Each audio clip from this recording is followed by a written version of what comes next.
Greetings and welcome to the Technical Standards and Safety Authority's 2022 Annual Public Meeting.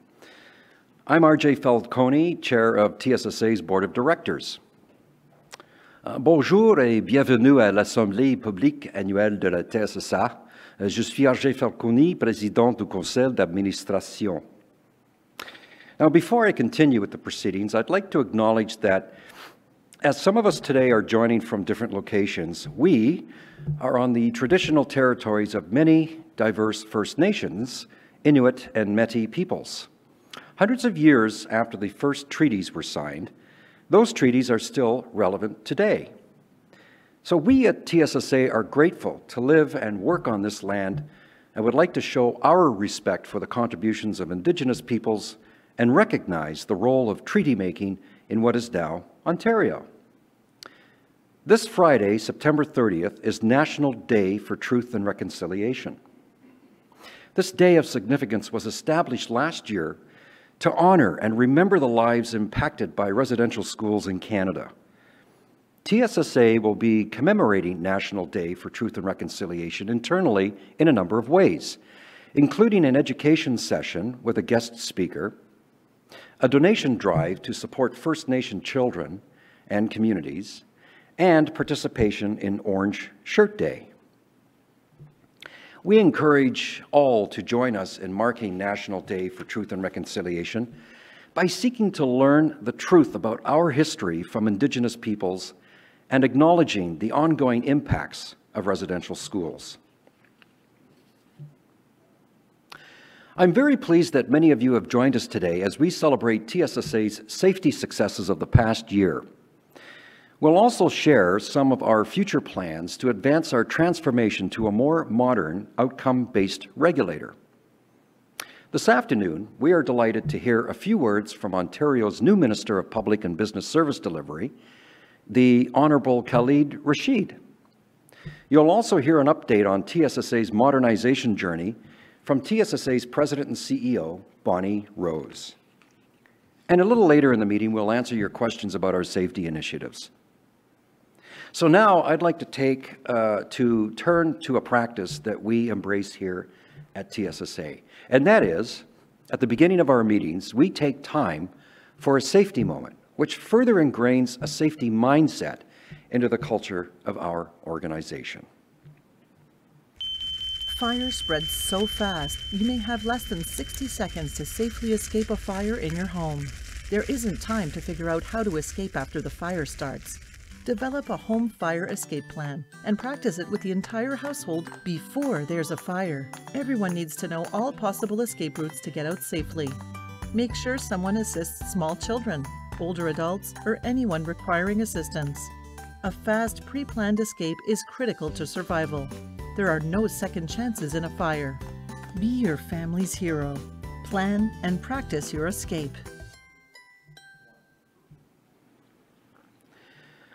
As you are all joining our virtual proceedings, please bear with us should we experience any technical difficulties during the meeting. So, yes, we have a great technical team of experts standing by to resolve any issues that may arise as quickly as possible, so please bear with us if that happens. But to ensure the efficient flow of this meeting, all online attendees are in listen-only mode. Now, to turn on the closed captioning for this event, please hover your mouse over the video player and click on the CC icon in the bottom right of the video screen. Now, before and during the question and answer period, you are invited to type your questions for us into the text box on your screen. Oh yes, and please note that a recording of today's annual public meeting will be made available on our website at tssa.org after the meeting concludes.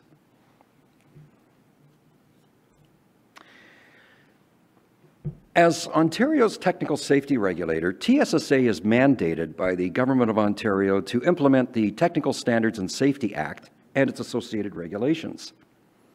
Now, we work closely with the Ministry of Public and Business Service Delivery, previously known as the Ministry of Government and Consumer Services, to develop and deliver policies and initiatives that create safer environments for the public. Now, a number of accomplishments and safety advancements this past year have been realized through a positive and productive working relationship with the ministry.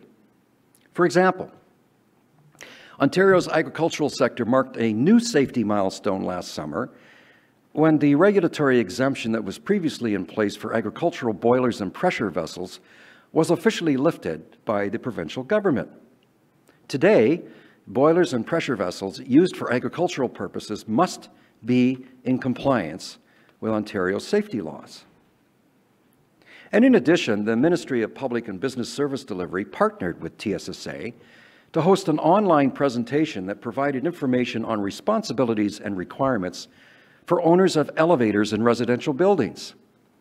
This webinar addressed a lack of education for elevator owners, which prevented them from advocating for balanced contract terms, effective maintenance, and timely repairs. This presentation is now available on the TSSA website. Please take a look. While the COVID-19 pandemic has affected every one of the industries that we regulate, the amusement and ski sectors in particular saw their businesses critically challenged by public health restrictions. But through TSSA, the Government of Ontario provided financial support that went directly to owners and operators of amusement devices and ski lifts to alleviate the economic repercussions of the COVID-19 pandemic. And it's also worth highlighting that TSSA and the Minister successfully renewed our Memorandum of Understanding, which has been updated to reflect a more modern government oversight approach and to harmonize these agreements across Ontario's administrative authorities. Throughout the year, government-driven policies and regulatory initiatives enabled TSSA to move forward on key safety priorities and reduce unnecessary burden on responsible businesses. And we're deeply appreciative of the level of engagement between TSSA and the Ministry, which is critical to the safety accomplishments we are here today to celebrate. As you likely know, Ontario now has a new Minister of Public and Business Service Delivery, the Honourable Khalid Rashid. Now, he began serving in this capacity in June and is already showing a strong commitment to public safety. I look forward to working with him and his team. And we'd like to say thank you and farewell to Minister Rashid's predecessor, the Honourable Ross Romano, who showed a strong commitment to TSSA's mission this past year. Ontario's Minister of Public and Business Service Delivery, the Honourable Khalid Rashid, was not able to join us here today, but I'm honoured to play a pre-recorded video message that he made just for this event. Hello, and thank you for joining the TSSA's annual Public Meeting and Safety Awards, celebrating the very best talent and highlighting our province's modern regulatory standards and practices. I want to take this moment to thank President and CEO Bonnie Rose, Board Chair RJ Falcone, and the many other dedicated professionals who work so hard to keep the people of Ontario safe. Together, we are fulfilling our mandate to protect consumers across the many different sectors that you oversee, which are all vital to our day-to-day lives and whose importance cannot be stressed enough. We have seen a lot of change over the past couple of years, and it would be a major oversight to not give credit to the TSSA for the important role you have played during that time. As a province, we adopted the ways we live, work, and play, and all of that has impacted the way you do your jobs.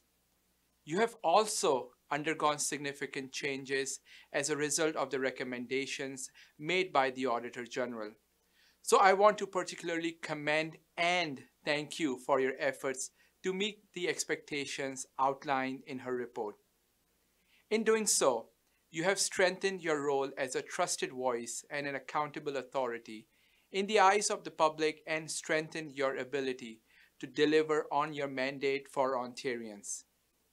Our government will always strive to improve our work to protect Ontario's consumers by keeping our province safe, and my ministry is no exception. It is because of the dedication of our partners like the TSSA that we are able to continue delivering our mandate to the people of Ontario while demonstrating that our administrative authorities are proactive and committed to transparency. All of you, and in particular the recipients of the safety awards, should be proud of the work you have done during this time to keep Ontario open and safe for consumers. Change is the only constant in life, and whenever it comes, I know we will always be ready to embrace it and overcome it, thanks to the dedicated professionals like yourselves who keep our province safe. Once again, I thank you for all the hard work you do for Ontario and the people who call it their home. I'm looking forward to continuing our mission together. Thank you so much, Minister Rashid. We appreciate your comments and really look forward to working with you and your ministry on future initiatives. As chair of TSSA's Board of Directors, I have the distinct pleasure of leading a dynamic group of talented individuals, all committed to public safety from all walks of life. One of the board's major priorities over the past few years has been to shape our membership to reflect a broader diversity beyond gender, including race, unique skills, geography, and experience. We've done very well in many of these areas and made further progress assembling a board that more comprehensively reflects the people we serve. I'm pleased now to formally introduce to you TSSA's Board of Directors. Brian Chu, who is also our Vice Chair, Kathy Bailey, Andrew Bedeau, Marnie Dicker, Connie Graham, Jim Keach, Michael Lees, Peter Marcucci, Glenn Pedassery, Elaine Pitcher, Susanna Robinson, and Tracy Smith.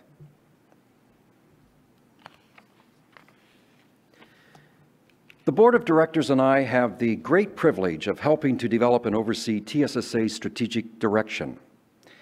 Now, over the past couple of years, in particular, in one of the most challenging times in TSSA's history, in fact, the world's history, the board and I have been proud to be associated with the team at TSSA. They continually delivered on the very ambitious strategic goals and objectives. They helped us change how we deliver our mandate in order to improve safety. And it speaks volumes about the level of commitment of the professionals who work at TSSA and the management team that leads them.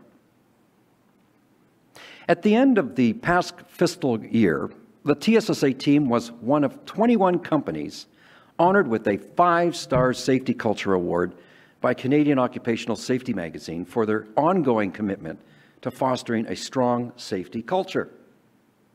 This recognition appropriately reflects the remarkable employees and the numerous accomplishments they've made as part of the transformation to a modern, outcome-based regulator. On behalf of the board and the people of Ontario, I'd like to thank TSSA employees for their unwavering commitment to making this province a safer place for all of us to live, work, and play. I'd also like to acknowledge the recognition of TSSA's President and CEO, Bonnie Rose, as one of Canada's top women in safety at the start of this past fiscal year. These accolades reinforce the outstanding efforts by Ms. Rose and her entire team.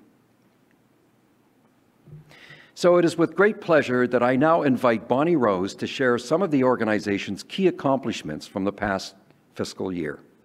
Over to you, Bonnie.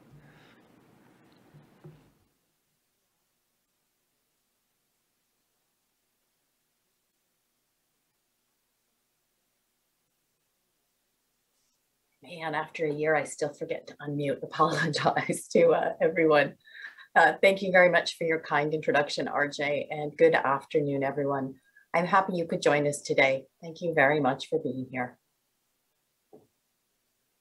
TSSA is a different organization than it was 4 years ago when I came on board, 1 year into a transformation that was just beginning. While our mandate to advance safety and reduce harm in the province has stayed constant, the means by which we aim to accomplish this is radically changing. TSSA is in the midst of a complete organizational transformation, that began in 2018 and continues to see us embracing a new, modernized approach to achieving our safety mandate. We have now completed year 5 of a 6-year transformation strategy, with the final year having started in May. Before I get into sharing more about the progress we've made with our transformation, I'd like to share a few words on the labor relations situation. We have been working very hard to come to an agreement with OPSEU, the union representing inspectors who have been on strike since July 21st. Recently, OPSEU filed an application with the Ontario Labour Relations Board, and yesterday we filed a response. Because our filings are now with the Labour Board, we won't be taking any questions about the strike today.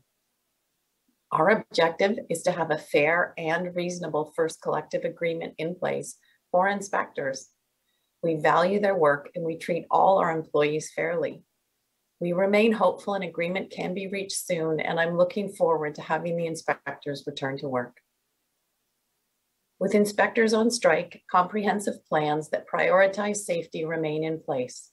They are being executed, and we continue to deliver successfully on our safety mandate. We have also been negotiating for a first collective agreement with society, who represent our engineers. After 8 months of robust and respectful negotiations, we are pleased we reached a tentative agreement with society last week. The agreement will be taken for a ratification vote shortly. I'd like to thank our regulated stakeholders for your patience and understanding for any disruptions experienced during this time. At TSSA, we are committed to safety in Ontario and to the future of our organization. We're working to build a culture of teamwork, accountability, and leadership. We are also working together and creating a workplace where all employees are valued and treated fairly. We look forward to welcoming our inspectors back soon and working together as one TSSA. And now I'd like to share the results of some of the key initiatives that drove the progress we have made this past fiscal year as we continued on our transformation to an outcome-based regulator. I'll also give you a preview of some of TSSA's upcoming initiatives to look forward to. Shortly thereafter, we will take your questions. Our regulatory style is evolving at TSSA. We are taking a more targeted approach to regulatory oversight to more effectively reduce the risk of harm to the people of Ontario. Where we were once incident-driven and reactive, we will now use data and evidence to assess risk factors. We want to proactively prevent incidents that pose the greatest risks to the public. Where we were once enforcement-focused and often adversarial, we will now also support to regulated parties to comply with safety laws. We will do this through education, problem solving, partnerships, and advanced customer service tools. In the past, TSSA relied on inspections as its primary regulatory tool.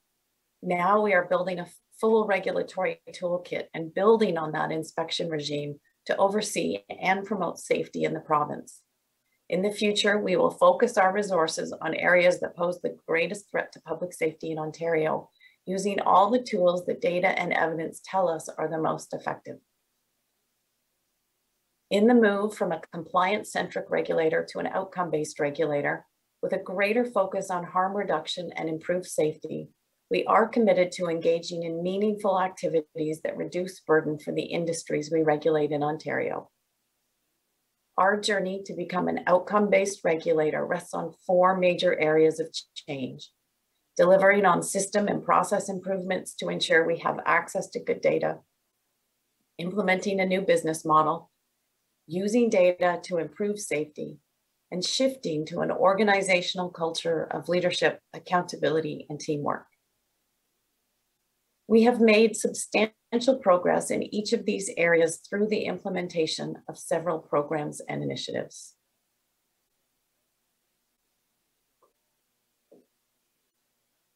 This past fiscal year, TSSA implemented its new business model with the launch of a new fixed fee structure for licenses, permits, and registrations. The flat fees cover all annual services, except for repeated follow-up inspections due to ongoing non-compliance. Our new streamlined method of fee collection addresses customer concerns about the complexity of our previous fee structure, the unpredictable nature of invoices, and the number of invoices received on an annual basis. Implementing our new business model was a fundamental change for TSSA and a pivotal moment of fiscal year 2022. Essentially, we can now inspect based on safety and risk, which opens up the doors for us to add a variety of tools to our safety kit to enhance the delivery of our public safety mandate and better support our regulated stakeholders. Having TSSA revenues no longer tied to individual inspections has enabled us to shift our focus to spending more time on safety critical inspections, such as following up on authorizations that failed to renew on time. Starting last summer, we contacted all organizations with authorizations that lapsed during fiscal year 2022 and were able to resolve 94% of cases through renewals or operational shutdowns. This ongoing program has had an immediate impact on the state of safety in the province, as it addressed a significant safety gap. When operators don't renew their authorizations, TSSA is unable to maintain accurate information on the businesses and devices operating in Ontario and cannot provide effective oversight as a regulator. This critical initiative is improving our ability to track and follow up with those operating illegally, further protecting the well-being of the Ontario public and leveling the playing field for safe, compliant businesses.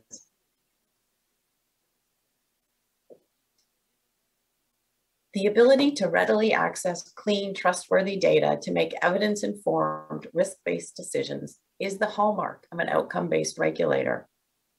In fiscal year 2022, we launched the second release of our upgraded IT business solution, Oasis, which is rolling out in 4 phases. Release 2 integrates the fuel safety program into our customer relationship management and data storage system.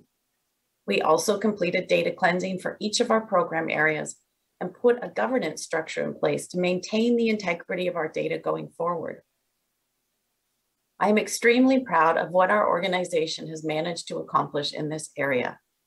We had more than 100 employees, that's over a quarter of our company, working together as a team, many of them remotely in the middle of a pandemic to get release 2 of the system across the finish line.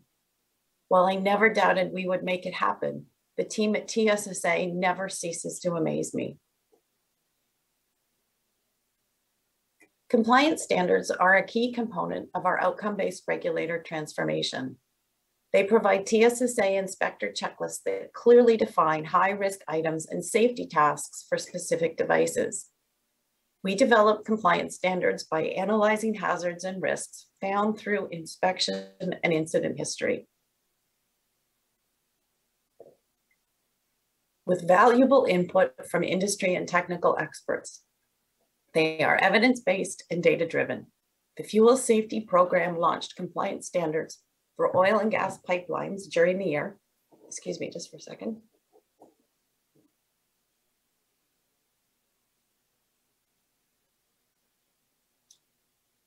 During the year, to complement the fuel oil distributor and fuels contractor audit program last year. They were tied into our new business solution, Oasis.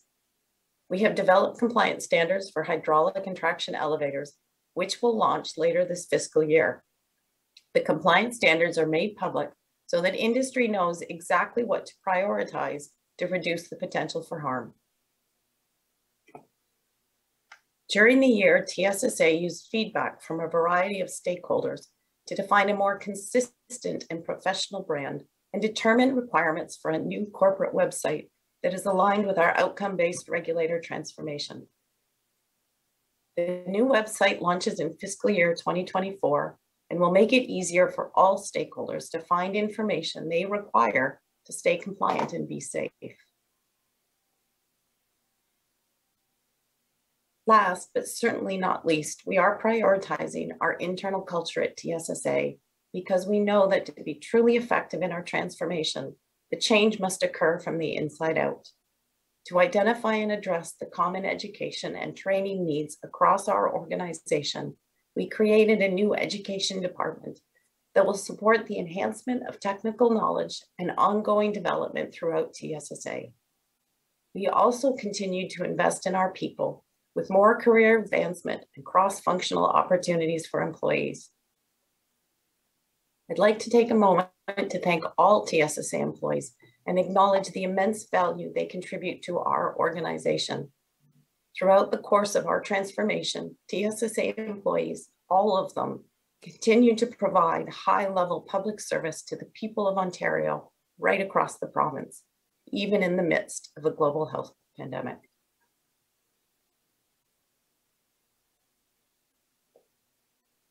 The resilience and determination of the TSSA team has been nothing short of impressive, particularly over the past year as office-based employees adapted to a new hybrid working model, and the teams in the field continue to visit organizations through all stages of the pandemic. My sincere gratitude to our employees who put public safety first each and every day. As we accomplish our safety goals throughout the year, we simultaneously made substantial progress addressing the Auditor General of Ontario's recommendations from the 2018 Value for Money audit, which are woven into our strategic objectives. The Auditor General had flagged some very significant issues, and I am really pleased at the progress we've made closing those issues. I truly believe it's improved the state of public safety in the province, and I'm happy to report that we now have just 17% of the recommendations left to complete. The remaining work is in progress, and many projects are tied to the multi-phase rollout of OASIS and our transformation to an outcome-based regulator. The momentum to fully realize our outcome-based regulator transformation is growing throughout our organization. And the achievement I've shared with you demonstrate our commitment to deliver on the objectives we set out each year. I invite you to view TSSA's most recent annual report online at tssa.org for a more detailed overview of our accomplishments. And now I want to talk to you about what year 6 looks like. Now, in TSSA's fiscal year 2023, we are continuing to build on the progress we achieved last year in this 6th and final year of our current strategic plan. We are building on our lapsed authorization reinstatement initiative by implementing a method to address authorizations that expired before the fiscal year 2022. This will strengthen our ability to track those who are operating illegally and bring them back into compliance with the law. We will also launch Release 3 of our IT Business Solution Project OASIS, which will integrate the Elevating Devices Safety Program into the system and provide us with more real-time, trustworthy data with which to make informed safety decisions. As part of the OASIS rollout this year, TSSA will begin to develop Release 4, a self-service portal to simplify the customer experience for regulated stakeholders by making it easier to access services and conduct transactions. The customer self-serve portal is projected for fiscal year 2024. As our CFO, Dan, says, with Release 4, we're not going to be Amazon, but for an organization of our size, we are certainly going to be leading edge. I tend to agree with Dan on this. Further advancing our transformation to an outcome-based regulator, this year we are implementing 4 new compliance standards for traction elevators, hydraulic elevators, ski lift, and escalators. Fiscal year 2023 will also see us review our existing risk score model and make adjustments as necessary to ensure our methodology supports operations and efforts to improve safety. The revised risk score model will ultimately be used to quantify desired safety outcomes and measure the impact of safety initiatives. With the final year of our current strategic plan well underway, this year we are engaging with the Ministry of Public and Business Service Delivery, TSSA advisory councils, key industry associations, and directly with clients and our workforce to inform the development of a new strategic plan to ensure that all stakeholders can contribute to and understand TSSA's future path. The new strategic plan will begin in fiscal year 2024. As you can see, the future of TSSA is very bright.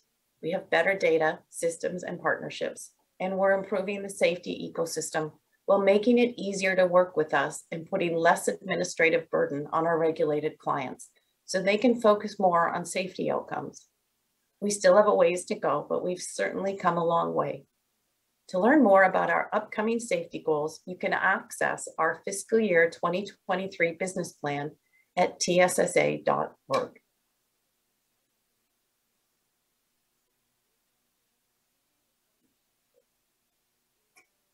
As the president and CEO of TSSA, I am very fortunate to have exceptional people on my executive leadership team that support the management of our day-to-day operations and strategic priorities. I'm grateful for their commitment, support, and advice. It's my pleasure to introduce them to you. Tom Ayers, Vice President, Policy, Legal, and General Counsel. Dan Brazier, Chief Financial Officer. Alexandra Campbell, Vice President of Communications and Stakeholder Relations. Laura Desjardins, Vice President of Human Resources. And Nashir Jawani, Interim Vice President, Operations. Thank you all for your leadership this past year. Now I would like to introduce the chairs of our advisory councils through which TSSA consults with industries and consumer on safety initiatives, emerging technologies, and improving service delivery and customer relationships. Cindy Seifer, Amusement Devices. Ray Dulmage, Consumers. Kelly Leach, Elevating Devices. Brent Francis, Liquid Fuels. Martin Limas, Natural Gas. Rod Phillips, Operating Engineers and Boiler Pressure Vessels. David Carnes, Propane, and Kevin Nichols, Ski Lift. Please join me in thanking the council chairs and all the members of council for their dedication, partnerships, and ongoing commitment to safety. Partnerships with industry are essential to TSSA effectively transforming into an outcome-based regulator. As an outcome-based regulator, TSSA also joins forces with industry safety partners to extend the reach and effectiveness of its safety messaging to the public. Some of the key programs we've collaborated on include public education campaigns on carbon monoxide awareness, patio heater safety, and fraudulent fuel worker awareness. We would like to thank all of our safety partners, those who work with us to produce these important campaigns, and our regulated stakeholders who have collaborated and adapted with us throughout our outcome-based regulator transformation. Safety is a shared responsibility, and we recognize that we need to collaborate with our regulated clients and provide support, education, and customer service tools that enable them to understand their regulatory obligations and comply with safety laws. In one way or another, partnership is central to all of the initiatives I've highlighted today. This past year, TSSA made it a concerted effort to engage businesses as safety partners by providing support and education and acting on industry input. Some great examples include, we added more fee categories as part of the new business model for the fuel sector to better align with the different sized facilities in Ontario. We extended the deadline for reporting agricultural boilers and pressure vessel equipment following the revocation of the industry's regulatory exemption, when the sector members told us they needed more time. We partnered with Ontario's Ministry of Labour, Immigration, Training and Skills Development to help the amusement sector reopen its doors safely by providing COVID-19 education while doing technical inspections. We worked with industry to develop the Operating Engineers Digital Self-Assessment Tool for the Alternate Rules Path 1 that evaluates risk levels at Ontario plants. Through our compliance support program, we continue to work with operators of high-risk devices to help them fix their specific non-compliance issues free of charge. The past 2.5 years have proven beyond a doubt that collaborating with our regulated clients is an extremely effective way to help organizations develop tools to achieve compliance and take responsibility for the safety of their operations while reducing the potential for harm in Ontario. This past fiscal year, I was fortunate to be invited to speak at a number of industry events, and I had the opportunity to share details of our outcome-based regulator transformation and its associated initiatives. During this outreach, people were very supportive of the direction we are heading, and I received encouraging reports from our regulated entities and their associations. I'm glad to know that our efforts to add value and make doing business with us easier are supporting organizations across the province. Normally, at this point in the meeting, we would be announcing our Safety Award recipients. It's my favorite part because it's our opportunity to acknowledge the special individuals and organizations within our regulated sectors who make significant contributions to improving the safety outcomes for Ontario. We had an overwhelming response to the Safety Awards this year with a record number of nominations received. Thank you to everyone who helped us spread the word about the awards program this year and took the time to nominate a safety champion. We are still finalizing the winners and hope to announce them soon. Now I would like to open up for questions, and I will ask Alexandra to moderate.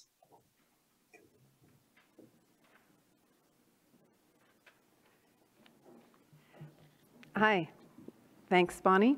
And I'm going to ask the other members of TSSA's executive leadership team to join me here to answer some of the questions that have been coming in. And so I think we will start the questions, and we have Lisa Hall here helping to read them out. Okay, the first question is from H.J. Kim, and it is, why is the APM being held online only? So thanks for the question, and thanks to everybody who's joined us online today. So we have always historically had in-person annual public meetings at TSSA. We pivoted to having them virtually in 2020, obviously with COVID having the province experience lockdowns. This year, we did make a decision to have it online. As Bonnie mentioned in her remarks, we do have a strike underway, and we wanted to make sure that any potential picketing wasn't going to be able to block access to members of the public attending the public meeting. So we are having it online this year.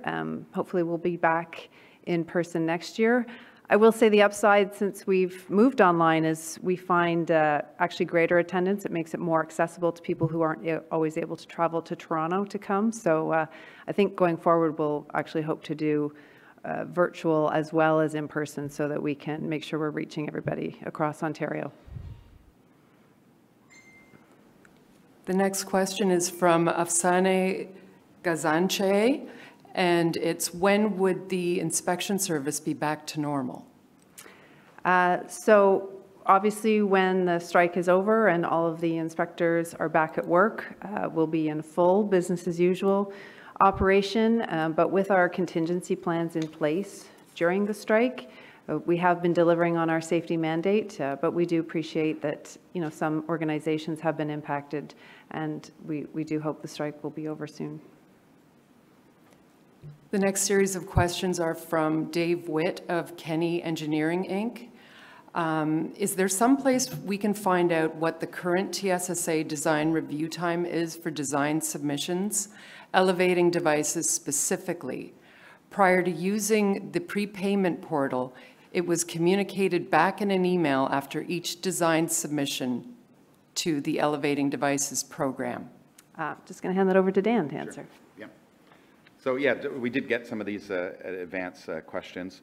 So the first one, yeah, we are working. There was an auto-generated email that was providing design review times. It stopped, and we are getting it going again. And the current review time is currently around 4 weeks, which is kind of our normal average.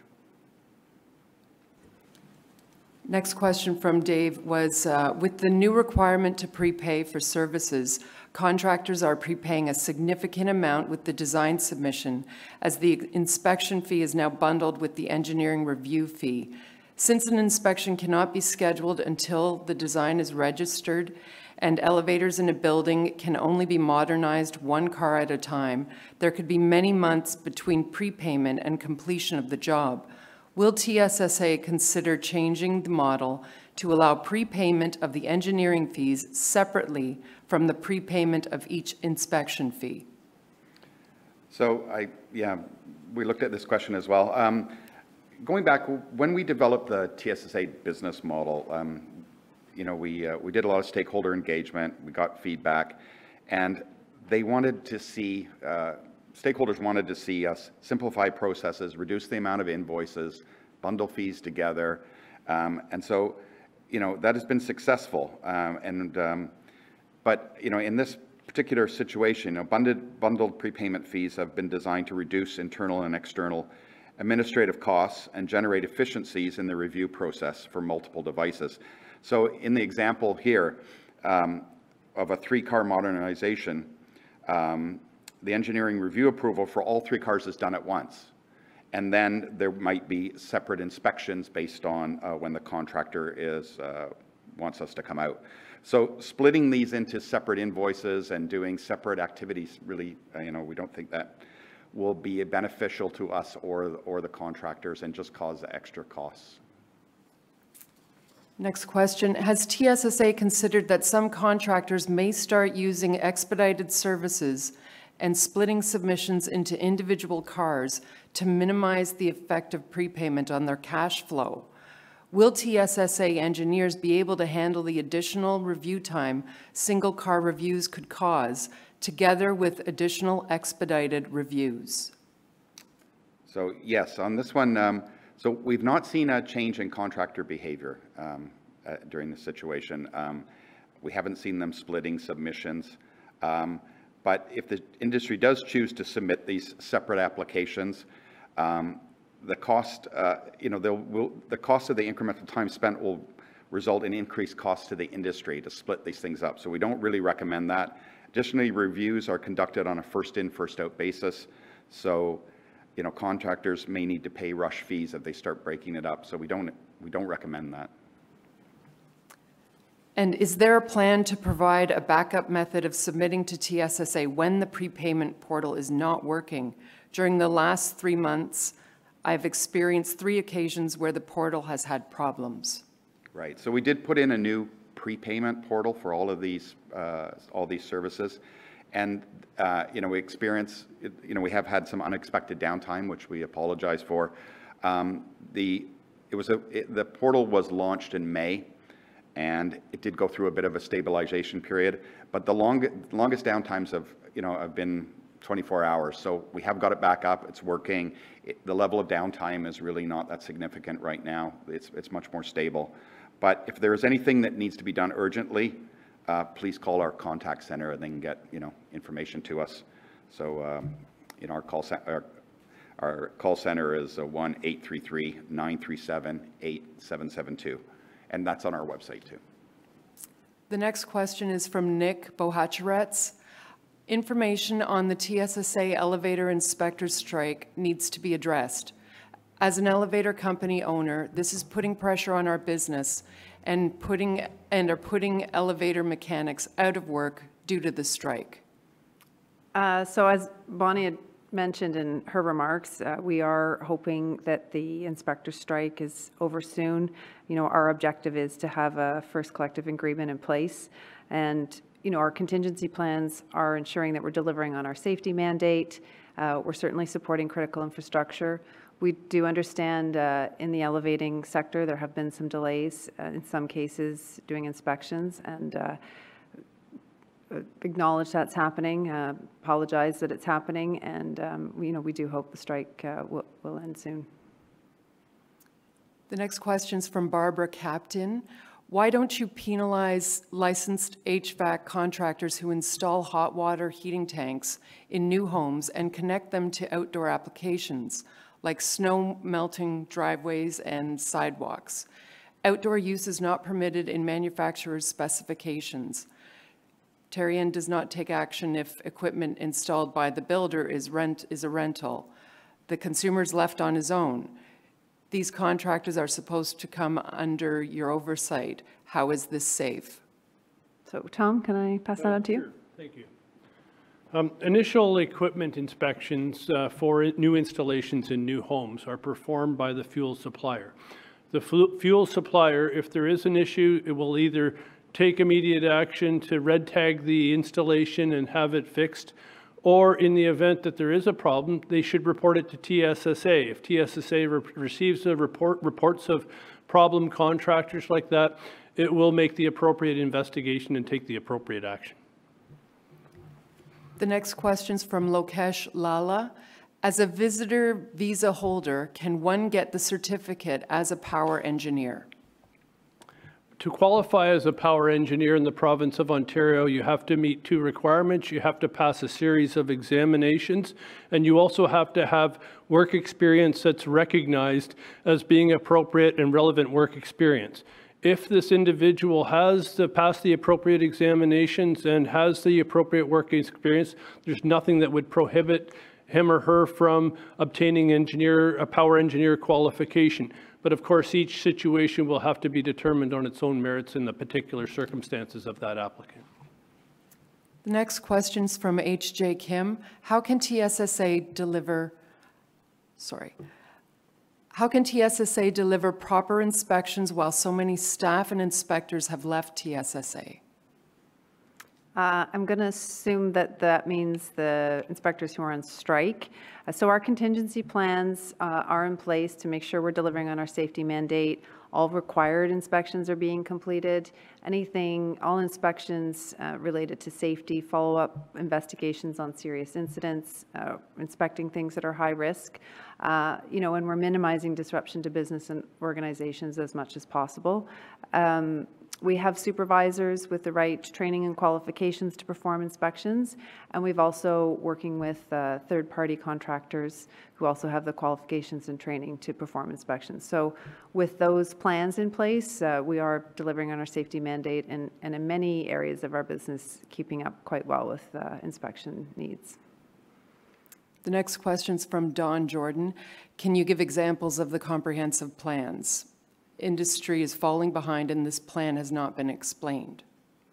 So maybe I answered that with the last one, but I think, again, with the qualified supervisors that we have and management staff, non-unionized staff doing the work, and our third-party contractors, in most areas actually of TSSA's mandate, we're keeping up well with the demand. In all areas, we're delivering on the safety mandate and performing all required inspections. And we do acknowledge in the elevator sector, there are some new installations that might be waiting longer than normal for an inspection.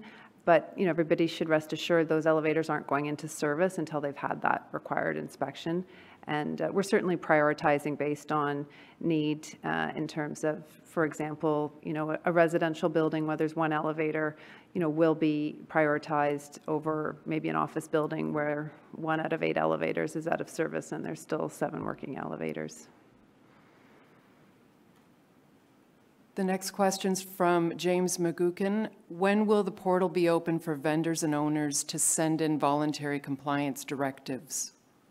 I'm going to ask Dan to answer the portal question. Yeah. So the portal that we're building is release 4 of our OASIS plan. So we do have some portal functions right now, but we're adding to it. Release 4 is not due until next year. The actual, that's when we're going to start rolling out more portal functions. The actual comment, I think, here, I don't think is going to be in the first phase, but the rollout will start in our fiscal 24, which is next year. The next question's from Nina Deeb. TSSA repeats outcome-based regulator. Is this in line with equality of outcome, diversity, inclusivity, and equity? I'm not sure I understand the question. I wonder if it's, so the outcome-based regulator, and maybe I'll just ask Tom to give a brief recap of what that means. That terminology is really related to the safety outcomes that's part of the mandate of the organization, not related to our, I guess, diversity, equity, and inclusion focus at TSSA. So I think maybe the best way to answer it is just to give a quick recap of outcome-based regulator. The outcome-based regulator is a regulatory approach that uses data and risk analysis as a means to allocate resources. It's really a separate initiative, separate from any diversity, inclusion, and equality initiatives. The two can, in fact, operate hand in hand, though. Next question's from Nina Deeb. On August 17th, 2022, Minister Rashid, Ontario Legislature said TSSA received $2.4 million in financial support. Since $2.1 million is additional expense on TSSA's non-regulatory business, and TSSA grossed near $72 million, mostly salaries, wages, and benefits, will TSSA return this $2.4 million to the taxpayers of Ontario? Actually, that's a good question. I think Bonnie also addressed that in her remarks, and maybe some people joined late. And actually, I'm glad to get this question. There's been a lot of misinformation online about this initiative. So what happened over the last couple of years is the government wanted to offer some fee relief to the amusement sector and the ski lift sector, who were sectors particularly hard hit by the COVID lockdowns. They lost really full seasons, partial seasons over the course of a few years. And so there was some money really passed through TSSA that went from the government directly to those customers, those industries, the amusement ride sector and the ski lift sector, so that they didn't have to pay their TSSA fees. So in a sense, they didn't have to pay licenses for their devices in years that they weren't operating. So it gave them some fee relief for their TSSA fees. So that money didn't go to TSSA's, to TSSA. It was really from the government directly to those customers to give fee relief on their TSSA fees. So it's a good chance to clarify that initiative. The next question is from GR. Will TSSA be looking at getting more information on refrigeration plant incidents from the Ministry of the Environment and/or Ministry of Labor? I'll see if Bonnie has anything to add. I know that we are interested in increasing our sources of receiving incidents, and certainly in the boiler and pressure vessel sector, recently really looking at efforts to get more incident reporting in, and certainly considering other sources besides direct reporting to us where we might be able to gather that information. Yeah, I don't know that I have a lot to add. We certainly do get incidents from the Spills Action Center. I think our advisory councils have also flagged to us that we have to put a little bit more thought into ensuring that we're capturing all the incidents, and we'll certainly look into that. The next question is from Don Jordan. Is the TSSA accepting rush fees for device inspections that are falling behind? So during the strike, we are not offering any expedited services. So largely our engineering and licensing and other parts of TSSA are not affected by the strike, but we have put a temporary hold on any expedited engineering services. The next question is from Jeff Wrighton. Why is there only one subcontractor to provide elevator inspections? Currently only KJA, but there are many other consultants and companies that have QEI status. Do you want to answer that one? I know the Elevating Devices program had sought out contractors for the purpose of performing that service. We were quite selective in terms of who we chose. KJA was one of the parties that was available. As you may be aware, the elevating devices sector is quite busy right now, and there is a shortage of appropriately qualified people to perform the work. Jeff Wrighton has a follow-up question. What other contractors are being used for TSSA inspections? I don't have the names of the organizations, but we have third-party contractors. We had some requests for proposals to put the contingency plans in place to have some business continuity plans. And you know, the criteria is to make sure that we're bringing on contractors who have the right qualifications and training to do the work. to supplement the work that's being done by the non-unionized staff at TSSA. Another question from Jeff Wrighton. Why does TSSA not insist that an EDM-T be fully registered as an apprentice in Ontario if they are looking to achieve an EDM-A path? I don't know if we have an elevating expert here to ask, so that might be a question I think we're going to have to follow up on the specific requirements, and happy to do that if we have the email. Another question that's come in, why is addressing lapsed authorizations a new thing? And what do customers need to do if they've failed to renew on time? What are you doing to go after those who haven't complied? You want to go for that? The lapsed authorization process fills a identified safety gap. It was something that TSSA became aware of as being a critical feature of our safety framework. And so we felt that it was necessary to move forward on it at this point in time to address that critical safety gap. The lapsed authorization process enables TSSA to follow up on anyone who fails to renew their authorization from the previous year. When we follow that up, if you are still in operation, you will be required to be licensed or you will be shut down. So those are the consequences. You'll be required to either become properly licensed with TSSA and properly inspected, or you will be shut down and you won't be able to operate that equipment. Another question that came in is, how do compliance standards actually ensure compliance? Bonnie, if you're available, do you want to answer the question about how compliance standards ensure compliance? Yeah, I'd be pleased to. Compliance standards are a really great tool for us on a multitude, for a multitude of reasons. The first is a compliance standard is basically a checklist that really clearly identifies what are the high-risk items that you need to deal with very quickly. And it also then identifies very clearly what are the other things that owners and operators of devices need to address in the near term to ensure their device is operating safely. I think one of the big advantage of compliance standards is a really great education tool and communication tool, because the customer, the contractor, and TSSA are all working off the same checklist. Everybody gets to understand what's expected of them. That list is public. It's available before the inspector. You know what to expect when the inspector shows up, and you know what's required from you and what's missing when the inspector leaves. So that's why we think the compliance standards will be so helpful going forward.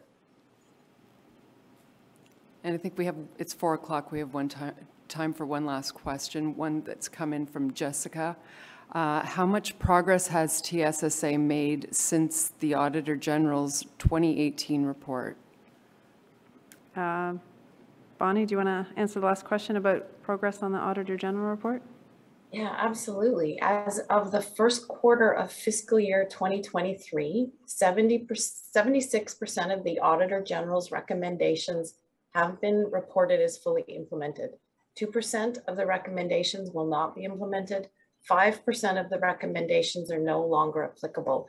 Specifically, recommendation 17 regarding the discontinued upholstered and stuffed articles safety program, and 17% of the remaining recommended actions are in progress. We'll continue to address the outstanding recommended items, a number of which are tied to the delivery of our strategic objectives, such as the completion of OASIS, TSSA's new IT and business solutions.